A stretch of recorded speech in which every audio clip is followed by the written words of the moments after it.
can chain whatever number of chain you want, as those number of chains will determine how big or small your ribbing panel will be. If you want your ribbing panel to be big, then add more chains. If you want it to be small, then only make few number of chains. And in my tutorial, I have only chained up to 12 chains.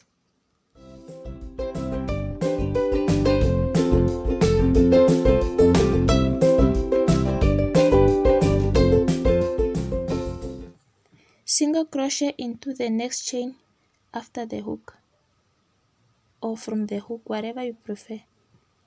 You can mark that very same stitch if you want to know which one will be your last or first stitch. That's why I like marking my first and last stitches. Then continue making single crochet into each chain until end of the chain.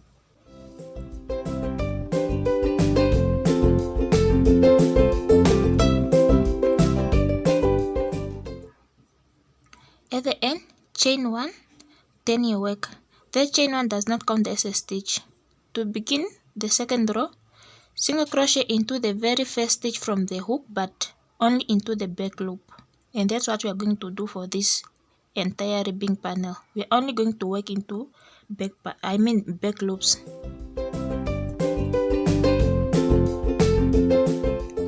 Single crochet all the way until the very end of the row by single crochet into back loop of each stitch.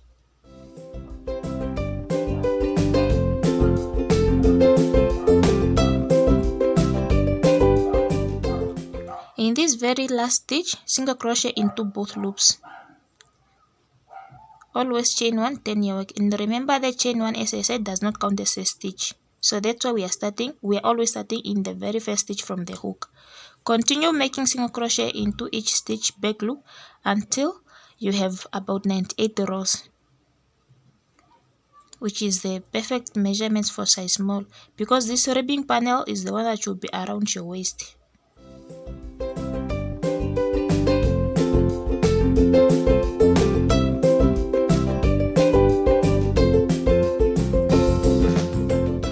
Which means if you are making a bigger size, then you must add more rows. And if you are making a smaller size, then you must make few rows. And this is size small actually, that's why. Okay, your ribbing panel must start looking like this after few rows of single crochet into back loop of each stitch. Then continue working until you're satisfied with the length of your ribbing panel. I'll meet you once I get 98 rows. I'm done with 98 rows of single crochet, which is my ribbing panel. So how do I count my rows? You see this side and this side, they are not the same, so I always put down my panel down like this and start counting. This one I will start counting as 2, then I will continue counting in a multiple of 2 by counting 2, 4, 6, 8 and so on until I get 98 rows. So to begin, at the end of the row, which is the last row, always chain 1, then grab the other end this way,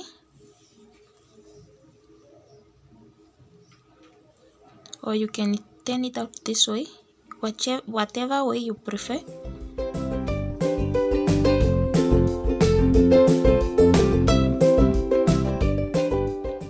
Insert the hook into the very first stitch, but both loops.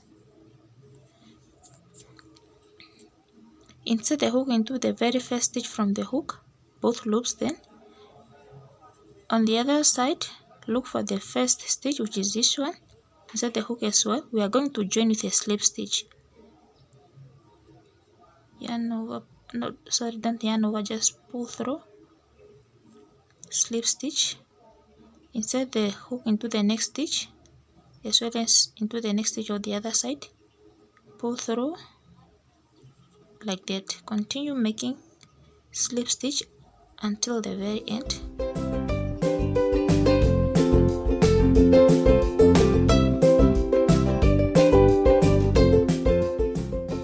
Once you are done with slip stitching, which is joining, once you are done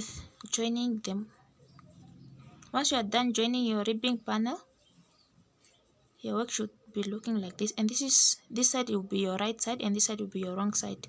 So just turn your right side out.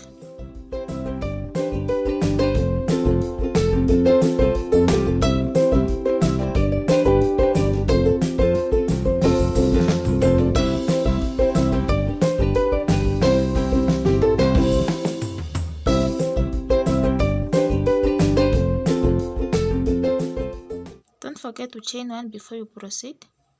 And now we are going to work across the ribbing panel by single crochet across. Make sure those single crochet must be 98, which is the same number of rows for the ribbing panel. Start with the very first stitch. Start with the very first stitch that is just close to the.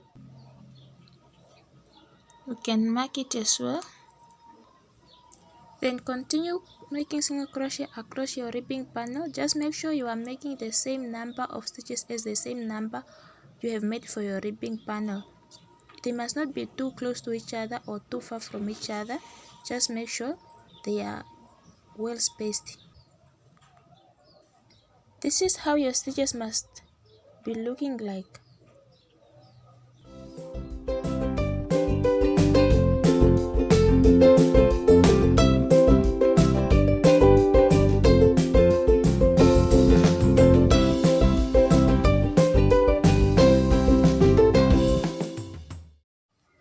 At the end, slip stitch to join,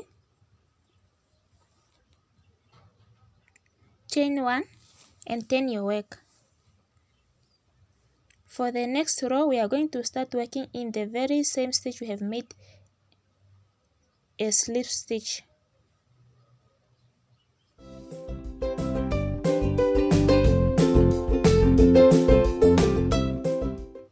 Double crochet into that very same stitch you have made a slip stitch. Mark that first stitch. Then skip 2 stitches and make 3 double crochet into the third stitch.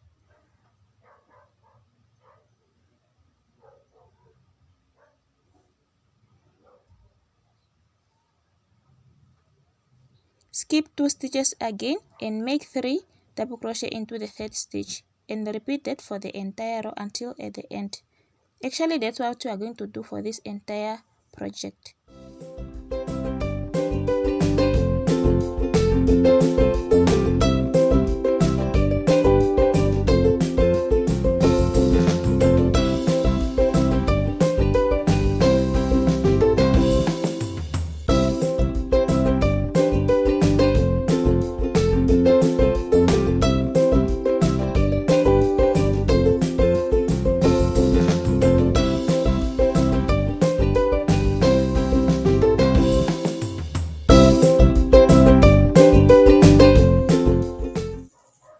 This is how your shell stitches must be looking like.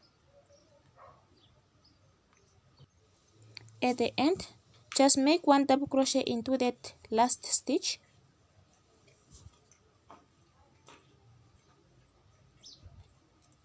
Slip stitch to join.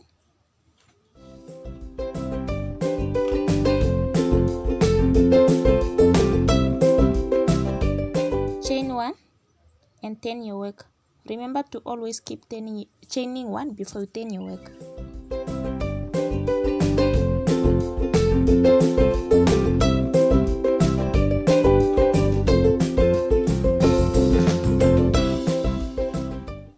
Double crochet into that same stitch you have made a slip stitch.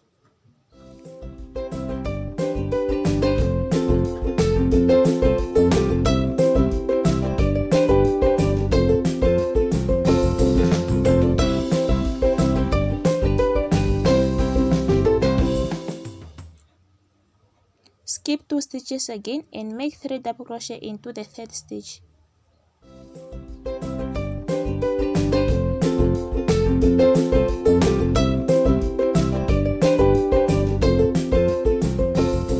Skip 2 stitches and make 3 double crochet into the third stitch. Remember, you must not chain before you skip anything.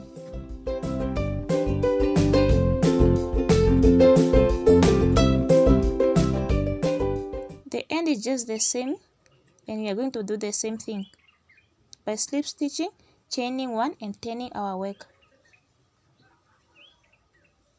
So continue working until you are satisfied with your length of this project.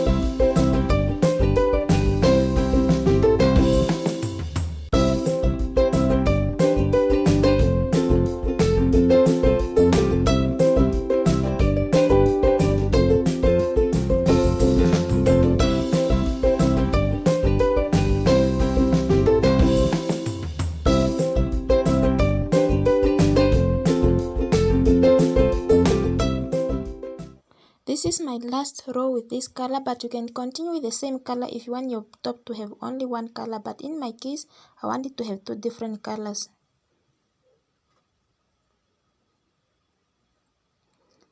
The chain one that you normally do, you can complete that with a different color. Make a slip knot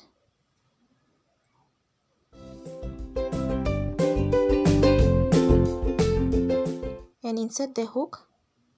Just pull through. Pull both tails to make sure they are both tight. Chain one and turn your work.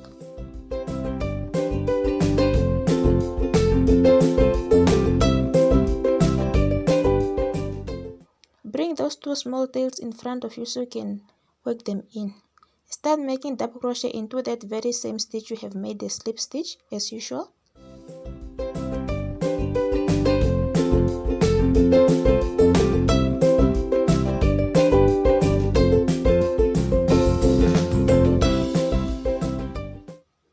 Skip 2 stitches and make 3 double crochet into the third stitch the same way you have been doing for those previous rows. As I said, this is the only same thing we are going to do for this entire project.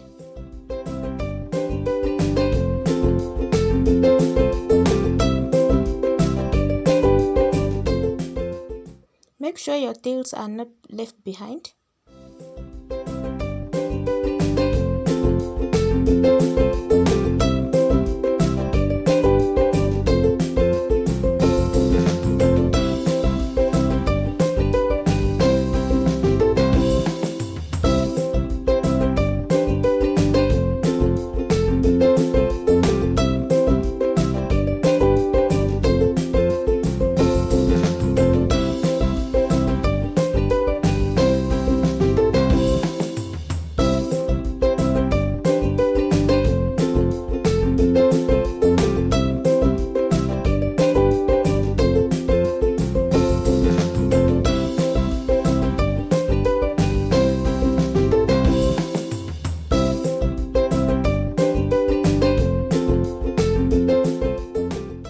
And your project must start looking like this with that different color added.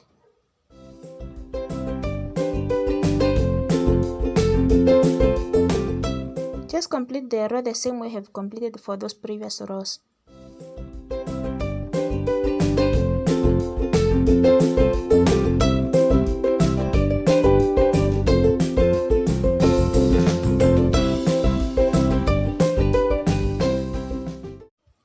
To complete the row, slip stitch to join and chain one to close. Turn your work and do the same thing you have been doing for those previous row. Actually, just repeat the same pattern until you are satisfied with the length of your top.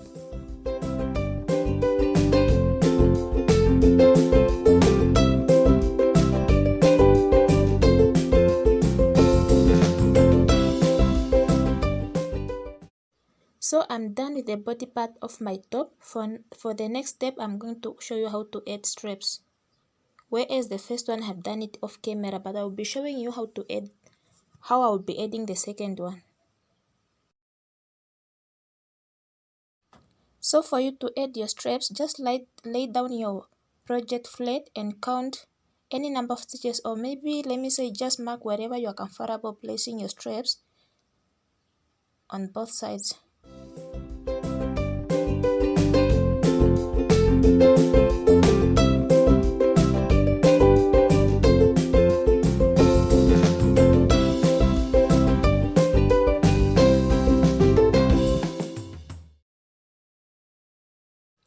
I've done my first strap off camera, but the second one I'll do it on camera, so I'll be showing you how to add your straps.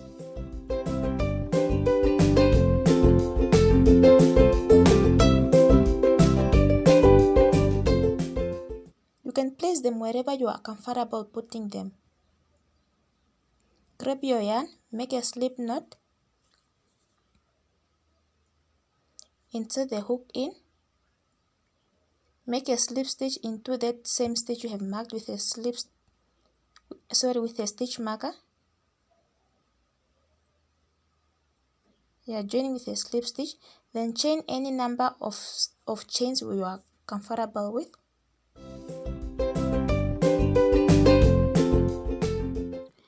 Attach your strap to the other side of the top with a slip stitch into the next stitch, chain 1, 10, but actually do not chain the whole project, just 10 your strap, and make sure the wrong side is facing you and the right side is facing the other side. As you can see, it's having two different sides, and the wrong one must face you and the right one must face the other side. Slip stitch back into it by starting with the very first chain from the hook and continue all the way until at the base of the strap.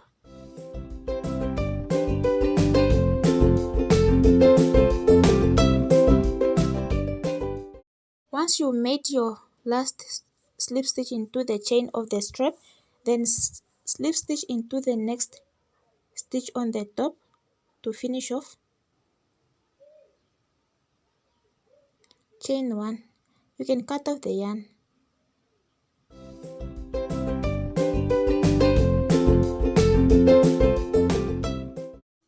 Once you are done, your top must be looking like this. Just make sure your straps are not twisted. If they are twisted, you can undo them and just repeat the same process and you can weave in your ends.